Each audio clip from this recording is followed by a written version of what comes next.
নতুন নতুন নেতাকর্মী আসছে, তাদেরকে আমরা স্বাগত জানাই। তবে যারা আমাদের কর্মী ছিল, ভয়ে আসতে পারে না, এখন আসছে, তাদেরকে সামনের দিকে এগিয়ে দিবেন, অর্থাৎ তাদেরকে সামনের সারিতে দিবেন। কিন্তু আওয়ামী লীগের কোনো দোসরকে কমিটিতে আনা যাবে না।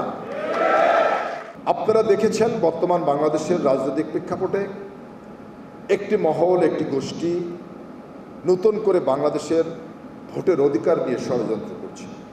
যে ভোটের অধিকার প্রতিষ্ঠা করার জন্য আমরা 17 বছর লড়াই সংগ্রাম করেছিলাম একটি ফেসিবাদের বিরুদ্ধে, দেশনেত্রী বেগম খালেদা জিয়া এবং তারেক রহমানের নেতৃত্বে।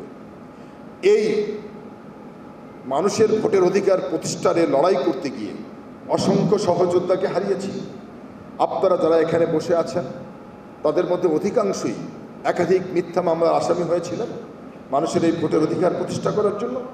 আপনারা এখানে যারা বসে আছেন, এর মধ্যে অনেকেই একাধিকবার কারাগারে গিয়েছেন, একাধিকবার রিমান্ডের নামে অমানসিক নির্যাতন ভোগ করেছেন। আপনারা কিসের জন্য?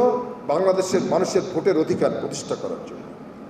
আজকে আমরা যখন দেখছি বাংলাদেশের প্রধান উপদেষ্টা অন্তর্বর্তীকালীন সরকারের, তিনি একটি সময়ক্ষণ ঠিক করেছেন আগামী জাতীয় নির্বাচনের। ঠিক সেই সময় একটি মহল, যারা বাংলাদেশে ভেস্তের টিকিট বিক্রি করে থাকেন, যারা ইতিমধ্যে ৭১-এ পরাজিত হয়েছিলেন, সেই পরাজিত শক্তি নতুন করে বাংলাদেশের ষড়যন্ত্র শুরু করেছে। আগামী যে নির্বাচনটা, আমাদের যে কাঙ্ক্ষিত নির্বাচন, আমাদের যে অভিষ্ট লক্ষ্য বাংলাদেশের মানুষের ভোটের অধিকার প্রতিষ্ঠা করা, সেই ভোটের অধিকার আবারও হরণ করার একটি অপচেষ্টা লিপ্ত রয়েছে।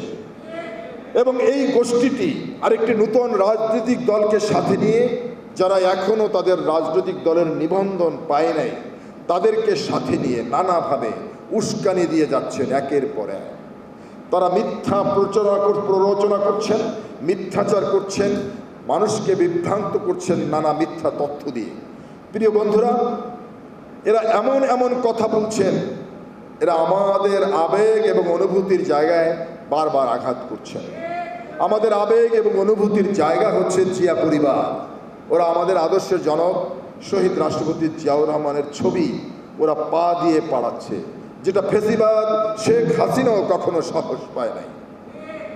প্রিয় বন্ধুরা, এরা মব তৈরি করছে। ঢাকার চকবাজারের একটা ঘটনা, যে ঘটনায় একটি মানুষকে পাথর মেরে হত্যা করা হয়েছে, এই নৃশংসতা নিন্দা জানিয়েছিল বিএনপি।